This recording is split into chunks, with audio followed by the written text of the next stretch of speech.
parti della ma non importa. Sono Nero Bruseghin da Montebello, 48 anni, operaio specializzato a concerie con la grassa più rocchette, con moglie e duttosi a carico, anche il nonno a carico, e se in cura col Coumadin e la dentiera a sistemare, ma non importa. Che vacca. Sono proprietario di un busto di casa, una mini casa, un cassonetto col pedale in confronto sembra un open space, che vacca. Che in più ci avrebbe anche le ruote, potrei andarci anche in ferie a Sottomarina se attacco le drio col carello a paio weekend, ma non importa. Ho sentito dire che una signora di una dinastia di Roma, benestante, una bella signora anche, devo dire, avevo guardato le foto su Google, insomma, cioè, diciamo che con un gotto in corpo una pacca si può darsela, ma non importa.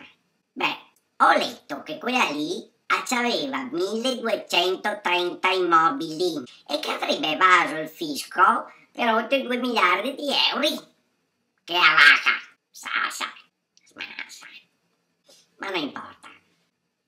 Ma volevo chiederti una cosa, questa signora. Ma che vacca, roia, sassa, smassa. Ma non c'è mia contenta di quello che a vita ti ha dato?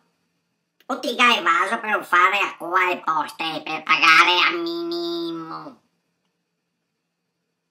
Che vacca.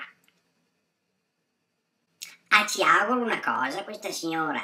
Sempre che fosse dimostrato la veridicità. Sempre che fosse dimostrato la veridicità. No.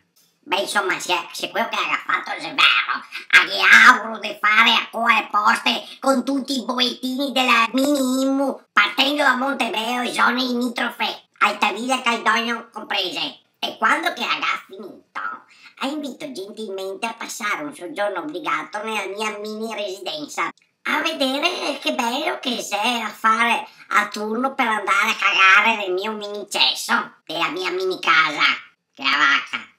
E guardi, per cavalleria, ce la lascio anche andare a per prima a cagare, ma non importa. Che la vacca. Sassa. Arrivederci, da Nereo Bruseghin da Montebello.